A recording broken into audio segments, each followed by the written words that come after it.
Meio-dia e 2, estamos chegando com o J1. Obrigado pela companhia de sempre. Hoje é terça-feira, último dia do mês de abril. Amanhã começa um mês novinho pra gente, né? E aqui no J1 tem muita informação e prestação de serviço. E eu te lembro que você pode participar ao vivo com a gente pelo nosso WhatsApp, o 984424000.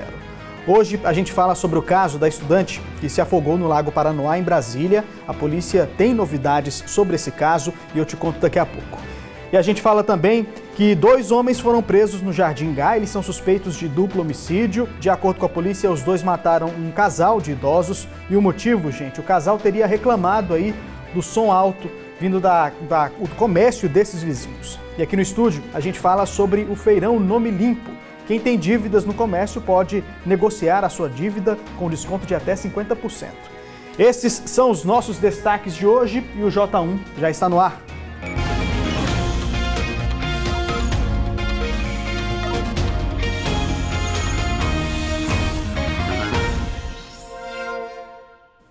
Ótima tarde para você. A gente começa falando que a Polícia Civil prendeu os suspeitos de terem praticado um duplo homicídio contra um casal de idosos em Lusiânia. De acordo com as investigações, o casal foi morto porque reclamou do volume da música dos vizinhos.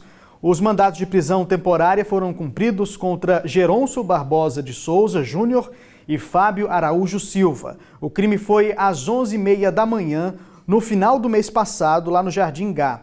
Nelson Gomes dos Santos, de 58 anos, e a esposa dele, Terezinha Aparecida de Oliveira, de 52 anos, foram mortos a facadas. Ainda de acordo com a polícia, um dos suspeitos, um dos presos aí, né, o Fábio, ele tinha um bar e o costume era de tocar músicas altas e em horários não permitidos. Incomodado com a situação, com a altura do som, né, do volume do som, uma semana antes do crime, a vítima, né, o seu Nelson, tentou conversar com o Fábio para que ele abaixasse o volume e parasse de perturbar ali a vizinhança. Como o Fábio não atendeu ao pedido, o seu Nelson chamou a polícia, que compareceu ao local e apreendeu todo o equipamento musical. A partir daí, começaram as brigas que acabou com essa agressão trágica e acabou na morte desse casal. Os 2 homens presos foram encaminhados ao Centro de Prisão Provisória de Lusiânia.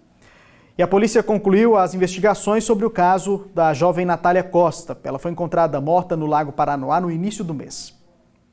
A polícia concluiu que a morte da universitária foi um acidente. Não houve crime com relação a esse fato, não houve homicídio, não houve feminicídio.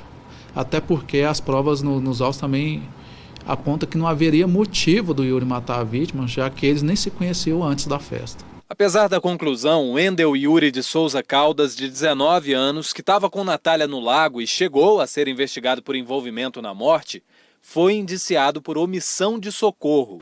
Ele vai responder em liberdade pelo crime que tem pena de 3 meses a 1 ano e meio de prisão. A polícia concluiu que o Wendel não teve condições de socorrer Natália porque estava muito bêbado, mas afirma que o jovem poderia ter pedido ajuda para outras pessoas no clube.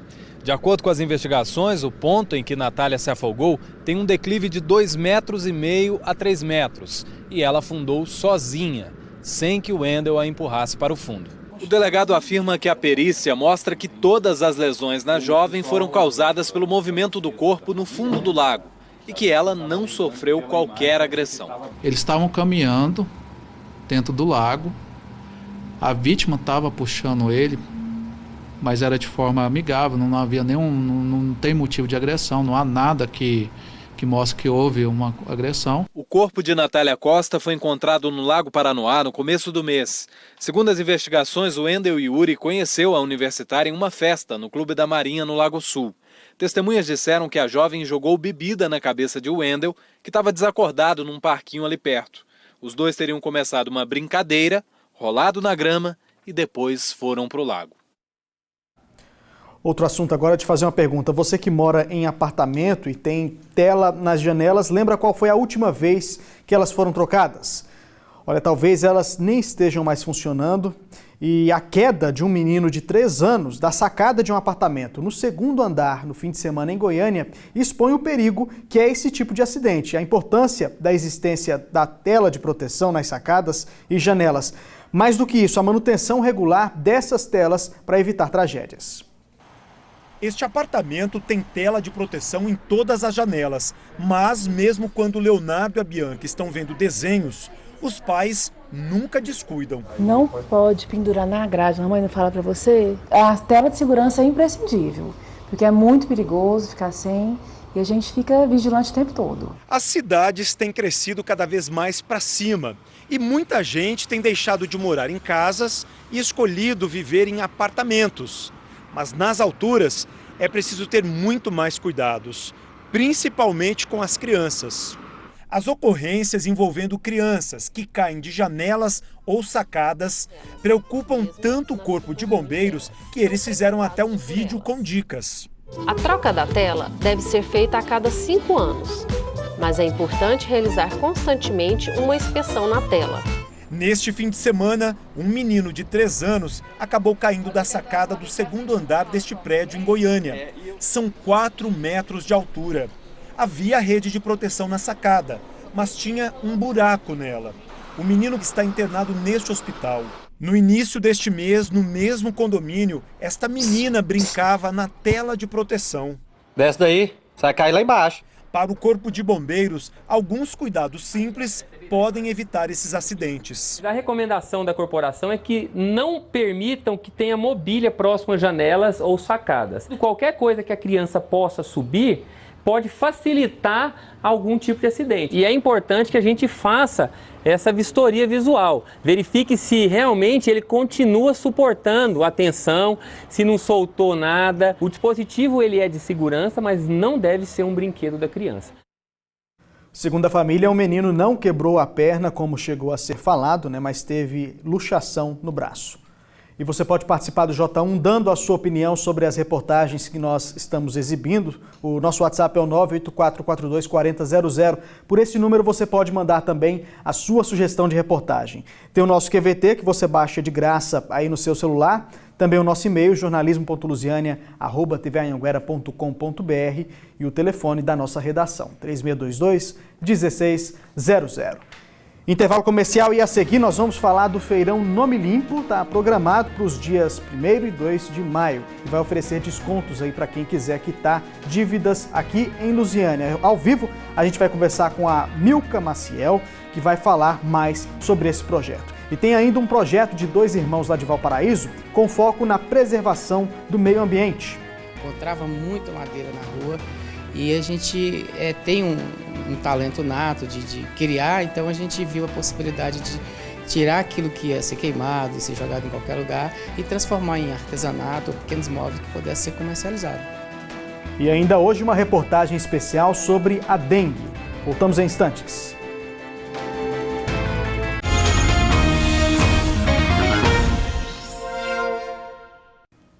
Agora eu quero fazer uma pergunta para você. Quem é que gosta de ficar endividado? Com certeza ninguém, né? E para colocar as contas em dia, a CDL e a Associação Comercial de Lusiânia se uniram para o Feirão Nome Limpo. E o nome já diz tudo, né? Para você que tem alguma dívida aí no comércio e quer colocar a vida em ordem. Para entender melhor como que vai funcionar esse programa, eu recebo aqui no estúdio do J1 a Milka Maciel, vice-presidente da CDL, jovem aqui de Lusiânia. Boa tarde, Milka. Obrigado por ter vindo. Primeiro explica para a gente como que funciona esse projeto. O projeto Limpa Nome é para recuperar o crédito, o consumidor recuperar o crédito no mercado e impulsionar as vendas no comércio às vésperas do Dia das Mães. A inadimplência no estado de Goiás ela chega a 66%. Dos consumidores de vida produtiva e ativa.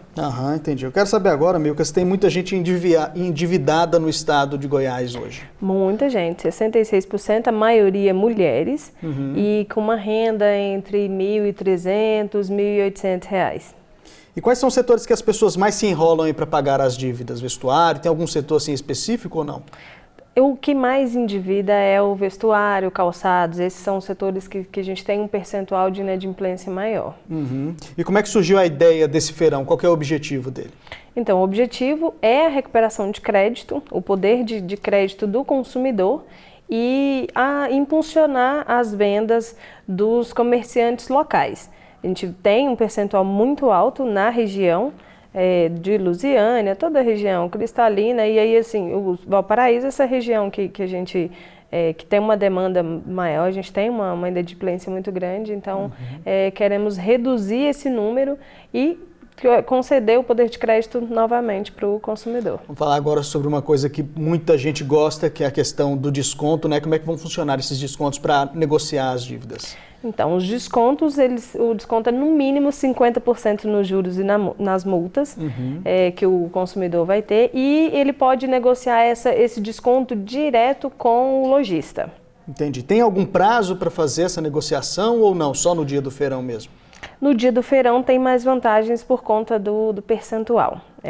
O feirão vai acontecer dia 1º e dia 2 de maio e o consumidor pode estar consultando também o seu CPF na sede da CDL em Lusiânia, e estaremos também lá para poder o consumidor consultar e verificar onde que ele está inadimplente e procurar o lojista para negociar direto com ele. Ou seja, são 2 dias muito importantes, né? Sim, muito importantes. Pessoa, qual é a maior dúvida em relação a quem está com o nome sujo atualmente? O que eles mais procuram saber assim?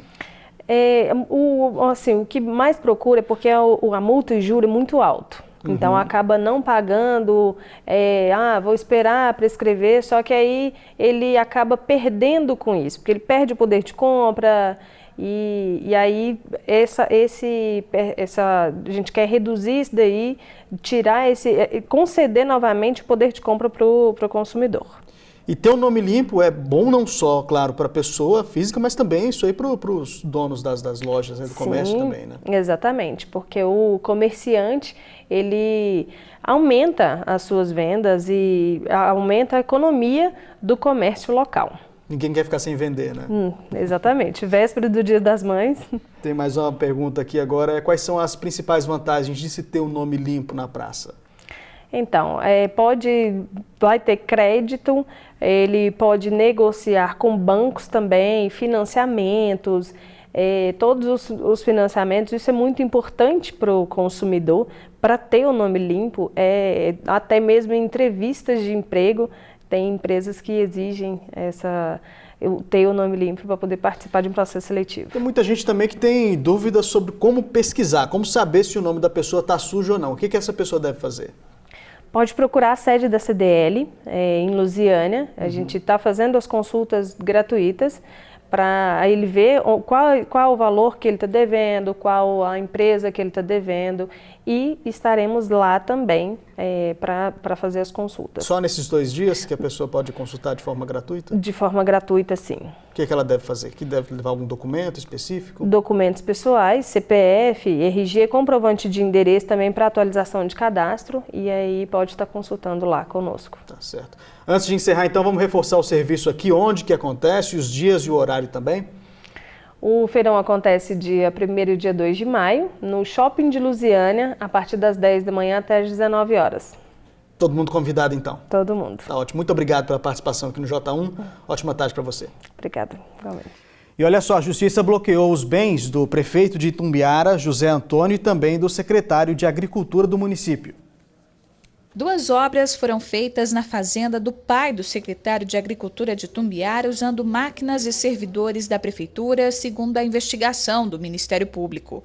Uma represa para atividades de lazer e uma estrada que teria custado quase R$340 mil. O Ministério Público detectou que a obra de ampliação da represa visou exclusivamente o embelezamento da área e seria destinada para fins de lazer do proprietário rural e de seus familiares. O Ministério Público entrou com uma ação civil pública contra o prefeito José Antônio, o secretário de Agricultura, Walter dos Reis Cardoso Filho, e o pai dele, dono da fazenda. A ação aponta uma série de irregularidades. A estrada fica em área de preservação permanente e a obra não tem licença ambiental. A Justiça mandou parar a obra e determinou o bloqueio de R$1.600.000 em bens de cada um deles. O prefeito de Itumbiara nega as irregularidades. Nós autorizamos esse convênio previsto por uma lei, por força de um TAC estabelecido com o Ministério Público, para o cumprimento de todos os processos legais na execução desse convênio. Tanto que esse convênio ainda permanece vigente e, ao finalizar esse convênio, certamente os valores levantados pela própria equipe da Prefeitura será devidamente recolhido através deles que estabeleceram o convênio conosco. A promotora contesta. Para que fosse firmado esse convênio, era necessário que fossem feitos estudos ambientais, não é? E após a requisição de documentos, detectamos que o convênio foi firmado sem que houvesse um estudo prévio. Com base na mesma investigação, a Justiça determinou o afastamento do secretário de Agricultura por um prazo de 180 dias. A Prefeitura informou que ainda não foi notificada da decisão que pede o afastamento do secretário e, por isso, ele continua no cargo. Por telefone, Walter dos Reis Cardoso, filho, disse que estava em viagem e que ainda não foi notificado da decisão. Nós não conseguimos contato com o pai dele, Walter dos Reis Cardoso. Já a Valéria Cardoso dos Santos não atendeu as nossas ligações. O ex-presidente da Agência Municipal do Meio Ambiente de Itumbiara, José Márcio Margonari, disse por telefone que não foi citado na ação, por isso prefere não se pronunciar. E a gente vai conhecer agora um projeto super bacana de dois irmãos lá de Valparaíso. Eles eram marceneiros e perceberam que as madeiras que não serviam para fabricação de imóveis acabavam sendo queimadas ou descartadas no meio ambiente. Para mudar essa realidade aí, eles começaram a recolher esse material para dar um novo destino. É em cima de uma bicicleta que o Francisco está fazendo a parte dele para tornar o mundo mais sustentável. Ele recolhe nas ruas materiais descartados, como madeira, plástico, e transforma em arte. Um trabalho que começou há mais de 10 anos. Sou marceneiro, trabalhava na marcenaria na época. Nós gerávamos muito resíduos, sobras de MDF, encontrava muita madeira na rua. E a gente tem um talento nato de criar, então a gente viu a possibilidade de tirar aquilo que ia ser queimado e ser jogado em qualquer lugar e transformar em artesanato ou pequenos móveis que pudessem ser comercializados. As madeiras viram objetos de decoração, vendidos a preços acessíveis. E ainda sobra criatividade para reaproveitar embalagens de produtos de limpeza. E fui aprofundando, fazendo cursos de gestão de resíduos, reciclagem, sustentabilidade. E hoje eu transformo embalagens de produtos de limpeza nesses vasos aqui, um vaso simples, e outros objetos que é possível fazer a partir dessas embalagens que as pessoas, infelizmente, ainda descartam de forma indevida. E o Francisco não está sozinho nessa. O irmão dele, Raimundo, também marceneiro, faz quadros com lâminas de madeira. É a arte da marchetaria. Essa é uma técnica milenar, né, que surgiu no Egito por volta de 3.000 anos antes de Cristo, né? Quando eu comecei, eu não sabia do que se tratava esse projeto que eu estava construindo, né? E assim, a gente trabalha basicamente com o que é descartado pelas marcenarias, que são as lâminas de madeira, né? Então esse trabalho é feito todo manual, com essas lâminas de madeiras que provavelmente iriam queimá-las, né? Em algum aterro aí, em algum lixão aí da cidade. Então a gente pega isso e faz os encaixes como se fosse uma espécie de mosaico. Só que a gente tem auxílio de estilete, né? Tem um tico-tico manual, que são os arcozinhos de serra que a gente utiliza, que são os mesmos arcos de serra e as serras que são usados pelos ourives, né? Para a fabricação de joias. Então esse é o início, né? Dessa técnica, né, dessa confecção. O trabalho que o Francisco e o Raimundo fazem aqui na loja já contribui e muito para a preservação do meio ambiente. Mas eles têm sonhos ainda maiores, que não caberiam entre essas 4 paredes. Eles sonham com um centro de desenvolvimento sustentável para repassar o conhecimento para a comunidade e ajudar quem vive da reciclagem. Só que para isso, eles precisam de apoio da iniciativa pública ou privada. O projeto está há um bom tempo no coração dos irmãos e também nos fundos da casa, escrito na parede, que é para eles não esquecerem onde querem chegar. Aqui é o Centro de Desenvolvimento Sustentável. Dentro desse espaço a gente colocaria todos esses projetos que a gente desenvolve, começando por esse de cursos e treinamentos, os projetos de educação ambiental e sustentabilidade, com oficinas dos 5 R's que podem ir para as escolas, o lixo eletrônico e aqui o Centro de triagem social, que é para fortalecer o trabalho do catador. Enquanto o sonho não vira realidade, eles vão fazendo o que podem. Todo o lixo reciclável produzido em casa pelos irmãos é separado e depois entregue para catadores, assim como o lixo eletrônico recolhido nas ruas. Eles separam cada componente antes de levar para quem trabalha com esse material.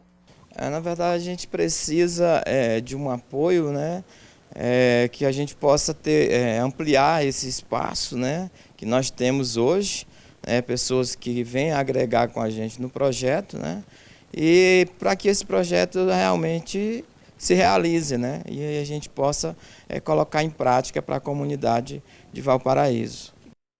Acompanhe depois dos comerciais a previsão do tempo para toda a região aqui do entorno. Está aberta a temporada do Refis 2019. Se você tem alguma pendência aí com impostos municipais, pode procurar a Prefeitura para se regularizar com direito a descontos. E ainda nessa edição vamos falar sobre endometriose, um assunto que muitas mulheres não conhecem e têm dúvidas. Agora, 12h25, voltamos já